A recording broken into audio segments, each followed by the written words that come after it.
Malik Mustafa, hands down, is my guy. Is that? I mean, I think that's not even like news. Malik Mustafa is the youngest guy. He's the actual like only underclassman that we signed in the draft. Okay, so he's a junior. That's number one. Two, he feels a need. Hello, we actually picked the guy that filled the need and was best available at the same time. I think that's the only pick that we had where we filled the need and picked up best available at the time. And I love the pick. We need a free safety. We don't have one. I mean, and even when we had Gip was a Band-Aid. He wasn't really somebody that we were counting on for the long haul. This kid is physical. He plays downhill. I love his attitude to the game. He has a little bit of like, he's got ball skills. I won't say he's a ball hawk, but he's got ball skills. All right. The ball's in the air. He will make a play. He's not like, he's not, destitute back there. He's got good eyes. I love the angles that he takes. And he really trusts his eyes. Now, what he does elite is he plays really good near the line of scrimmage. All right. This is a guy that's going to come in. He's going to come down into the box with that type of strength and that type of space and speed, and he's going to make a name for himself. I mean, think Huff with speed. Just think about what Talanoa Funga gave us early when he first came onto the scene.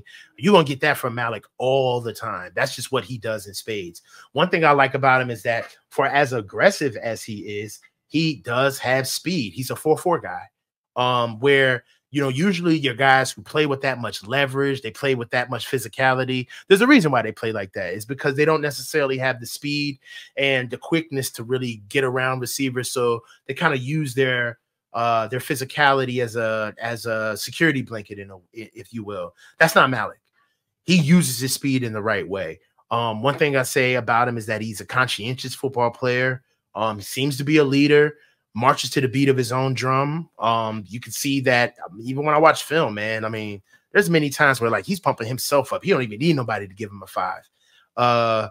One thing that I do like about him is that he's a sideline to sideline player, not a hash to line of scrimmage player.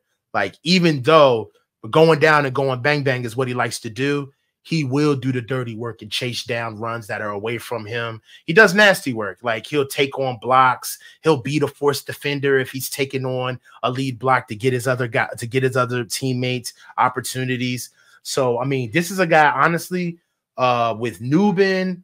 What's the kid that the Chiefs got that was so good? The safety that the Chiefs got. In this draft? Yeah. Yeah, it was like 2 or 3 picks afterwards or whatever. Yeah. I know what you're talking about. From Washington State, I think. Yeah. If we didn't get this guy, I wanted that guy. But those are pretty much like the only 3 to 4 safeties that I thought were even. Jaden Hicks. Yeah. Jaden Hicks, Tyler Nubin, Malik Mustafa are pretty much the only like safeties that I thought were like draftable in this year's draft, to be honest with you. That true safeties. So I'm very happy with this pick. Like I said, the draft is hard, but I believe that there's no such thing as best available or draft for need. You get paid money to be able to draft for need and get the best available at the same time. That's why you're there. So I really like the pick. Yeah, I like Malik Mustafa. The Cowing pick I enjoyed as well.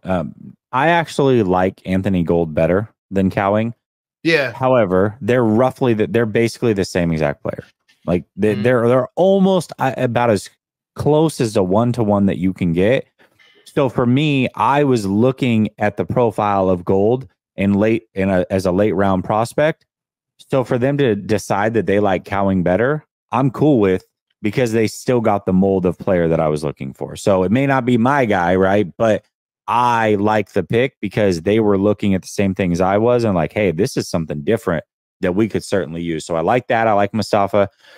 Garendo's fine, I guess. I mean, I don't know if he can play. I don't know if he can be a juice replacement or what, but he was never the guy at his school. He's got all of the athletic ability.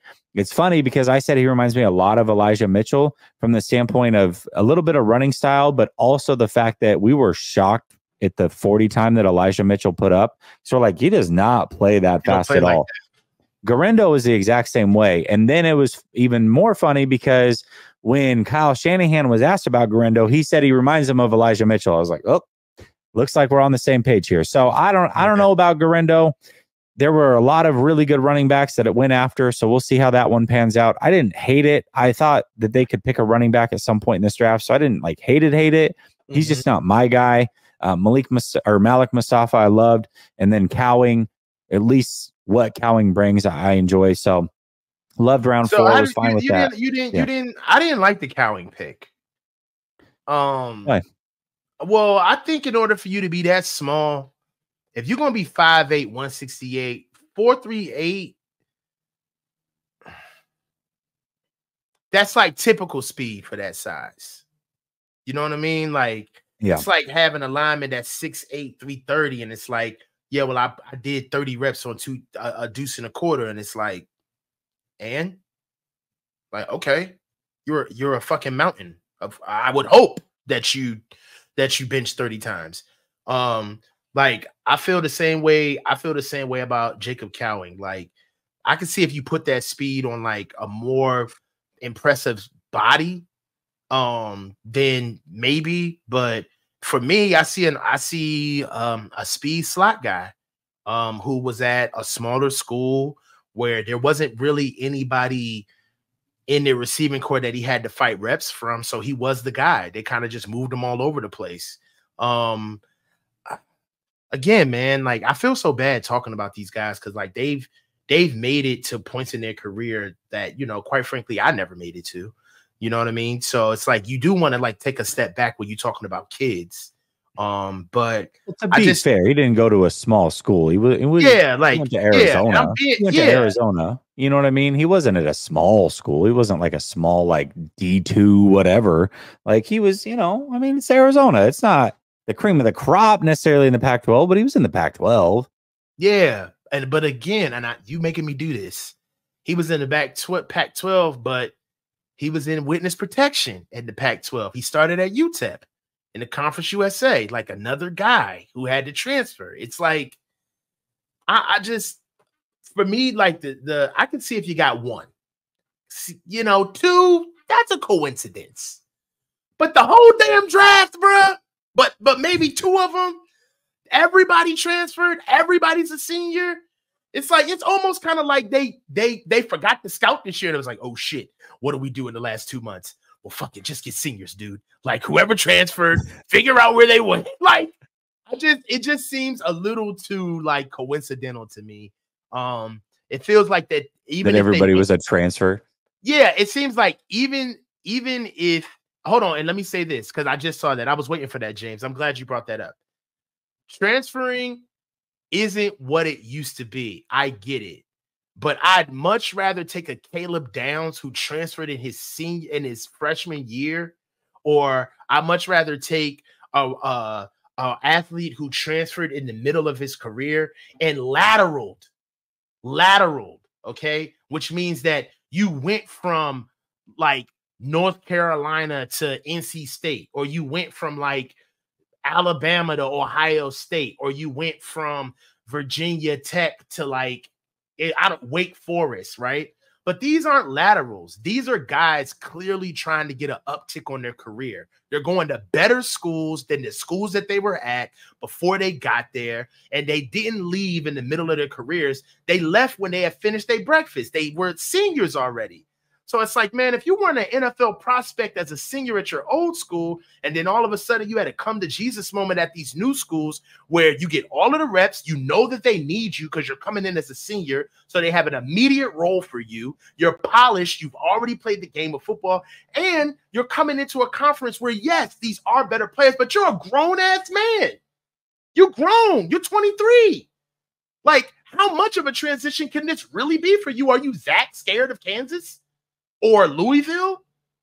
Like, I'm just looking at this from a context of football, bro. Like, if I had a cousin or a son or somebody who was in my life and they were at a smaller school and it was like, hey, coach, like if I had a kid at Bowie State, it's like, yeah, I'm trying to go to Maryland my senior year. And it's like, well, is it worth it? Motherfucker, you better be like an All-American here before you talk about transferring to Maryland. You only got 1 year to make this happen. You sure you good enough to do this?